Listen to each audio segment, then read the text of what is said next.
Hey everybody, Icy Cat here. We've got some leaks for Operation Wind Bastion that show the new map Fortress as well as KAID and Nomad in-game using their weapons and gadgets. If you want to know all the info ahead of Sunday's reveal with this leak, then take a look next.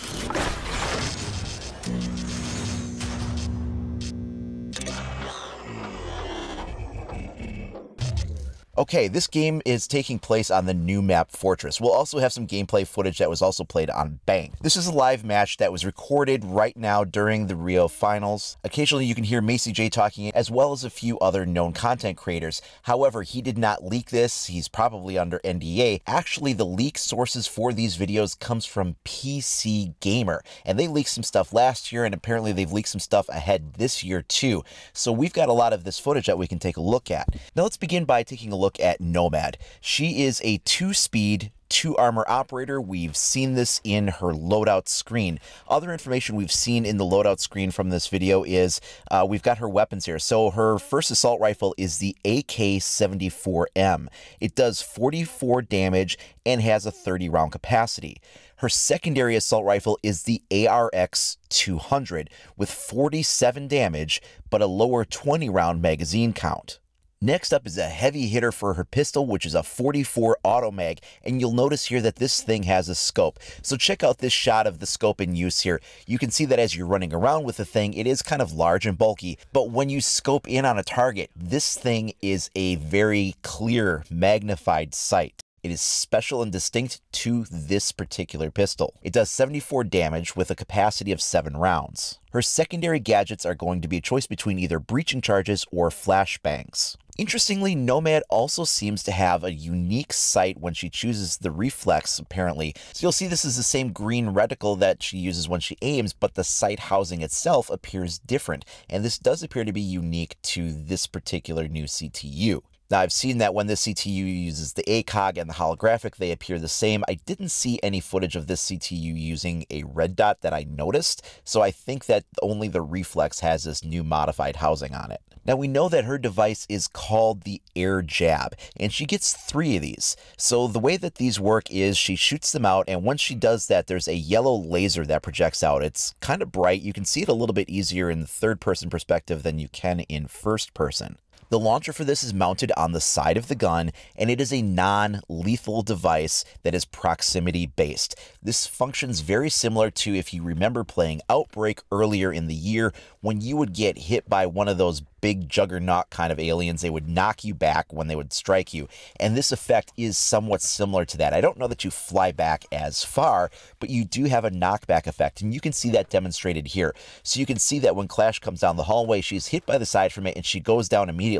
It actually forces the animation for the shield to go on her back, leaving her vulnerable for when she gets back up again. Now we can take a look at this being done from a first-person perspective. So when you're hit by this thing, you get knocked back. He's pretty close to the wall here. So in both cases, the targets were actually very close to the wall. So it's unknown how far they knock back since they were already right next to a hard surface. They do appear to be able to get up pretty quickly, but in Clash's case, she had targets on her right away, so it left her vulnerable. Whereas in Capcan's case here, there was nobody really aiming at him, so he could get up mostly unimpaired. There doesn't appear to be any lingering audio or visual effects like you might have with an Elamine or an Echo Blast. It's just simply you've been knocked down, left vulnerable for a second or two, and then you get back up again. Now here's a shot of what the trap actually looks like. So this was fired earlier, and it's left here as a trap. So it will go off if somebody goes next to it right away. But if there's nobody in the area, it will still sit there for a while. And then when another player comes across that, if they come into the proximity range of that, it will detonate.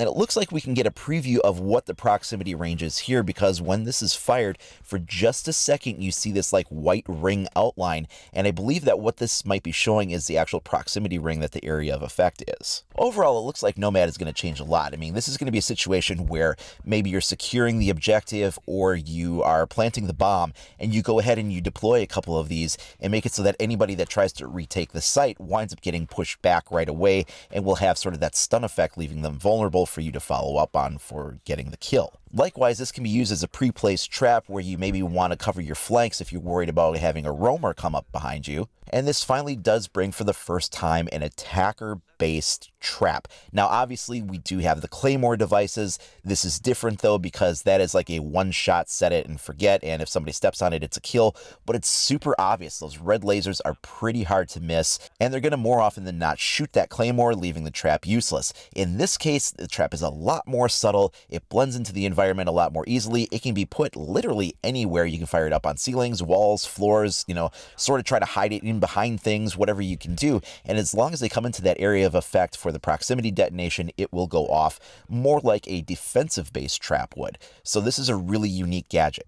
Now let's take a look at KAID. So he is a 1-speed, 3 armor. This is an anchor kind of operator, and his first primary weapon is going to be the AUG A3, which is a converted 9mm submachine gun for paratrooper use. It has a 31-round capacity magazine and does 27 damage. However, it does seem highly accurate in spite of that low damage. His shotgun option is going to be the TCSG-12. It does a large 84 damage and a 10-round capacity. Now, this is a semi-automatic shotgun. Apparently, it is not a full auto. They didn't display any footage of the shotgun being used in-game, but apparently it can be equipped with an optional suppressor if you want to. Like Nomad, he'll also have access to the 44 automag with scope, and he has an impact grenade for one of his secondary gadgets, and I wasn't able to see any kind of other secondary gadget used, so I'm not sure what his other one might be. Probably barbed wire, but maybe a deployable shield, not really sure. Now, his device is he has 3 of these Electro Claws, and he can toss these out, and essentially these function somewhat similar to Bandit batteries. They will electrify certain surfaces. So apparently they will work on reinforced walls, barbed wire, and deployable shields, just like Bandit, but you can apparently toss them up on the underside of the hatches, and you can electrify them as well. So that is something that Bandit's battery cannot do. Another thing that Bandit's battery can't do that this can is it can electrify adjacent surfaces that are in close contact with it. I don't know theoretically how many of these you can stack up. I only saw instances of 2 in the footage so far, and that's probably the limit. I think it would be a little overpowered if you could start stacking, you know, multiple things like, you know, having the reinforced walls with the barbed wire, with the deployable shield, all in close proximity, and get like 5 things with 1 Electro Claw, and I don't think that's the way it will work, but I was seeing examples of 2 of these being done at a time. So you can essentially throw it in the middle of 2 reinforced walls and it will electrify both of them. When you toss this out, you get a slight area of effect here, and I think that this isn't the area of effect of the actual electrical spread so much as it's actually letting you know that if there's 2 metallic surfaces within that like will touch this ring, then that will go ahead and be electrified, and then if there's anything touching that, it will be as well. So this sort of allows you to place things, you know, maybe above or a little bit to the side of a metallic object without having to actually be on it. Where this is particularly useful is going to be on barbed wire. So with Bandit, he has the shock wire, of course, and nobody really uses it because you put the battery in the middle of the shock wire, and what are you going to do when you see that? You're going to shoot it, and it's no longer going to be electrified barbed wire anymore, making it kind of useless. I would occasionally use electrified barbed wire on the drone prep phase. I would throw that down real quick, but as soon as the prep phase was over, I'd move the batteries back to reinforced walls because, again, it just doesn't tend to do a lot of good there otherwise. Well, now this thing works like a charm. This is how you always wanted to be able to use shock wire in the first place. You wanted to be able to make it so the battery was protected, and you couldn't, but with this device you can. So check this out. We've actually got this shown next to the wire. It's not inside the wire. It's close enough where that little white ring would be touching one of the wires, and then it hits that, and then it chain electrifies the next stack of barbed wire that's over there by it as well. The source of the electrical discharge is completely protected from anybody coming from that direction. They can't shoot it out. The only thing they can do is toss a Thatcher EMP grenade in there, or maybe throw over a frag grenade to blow up the piles of the barbed wire or something like that, but they can't shoot out the device that's causing it, unlike the Bandit batteries.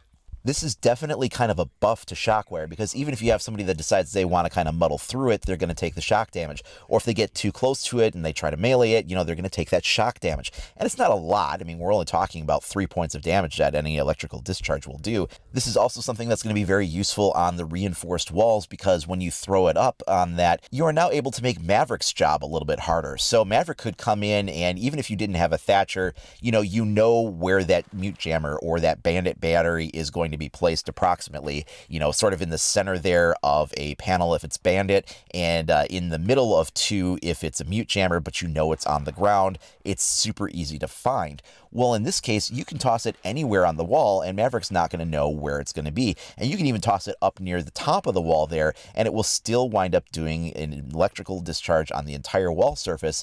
And so Bandit's not going to be able to find that very easily. In fact, it could even make it difficult for Thatcher to EMP that wall if it winds up being above the area of effect of his detonation, depending on how high you can get this thing.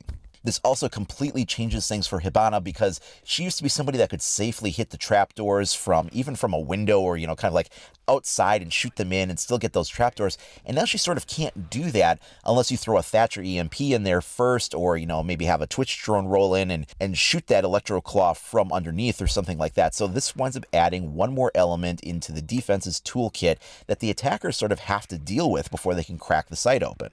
Now, we will be getting more specific details tomorrow. That would be Sunday for the major reveal on this. All of this came overnight, so I was up at 3 in the morning when this information started coming out that the PC Gamer leak had occurred, so I stayed up for like the next hour and a half or so just watching that footage. There was about 40 minutes worth of footage to go through, taking notes on everything I saw, making the edits and recording the audio on this. So it's now 6 o'clock in the morning for me, but I wanted to make sure that I got you guys all of this information, because this was literally breaking right now, and it's a full day ahead of when the actual reveal is going to wind up being for the rest of the info. Now, that will be happening tomorrow. That would be Sunday as of the time that I record this video here. So we will be getting the full reveal on that, but it looks like we've already got a good understanding of like sort of most of the basics that go into this. And so I'm not sure how much more information will wind up coming out that is sort of goes above and beyond this. We might get some more info on specific gadget or operator interactions that maybe weren't revealed here. But, I mean, we've got to look at the map and the operators, their weapons loadout, their secondary loadout, you know, a lot of details on how the gadgets work. So, I mean, this is a lot of information right here. It'll be interesting to see come Sunday what new information winds up getting added on top of this. But whatever that is, I will wind up sharing with you tomorrow when we make that video. So do make sure that if you haven't already, that you like and subscribe, click that notification icon so you're alerted as soon as I make that content available. You can also follow me over at IcyCat25 on either Facebook or Twitter. Thanks a lot for watching, everybody. We'll see you next time.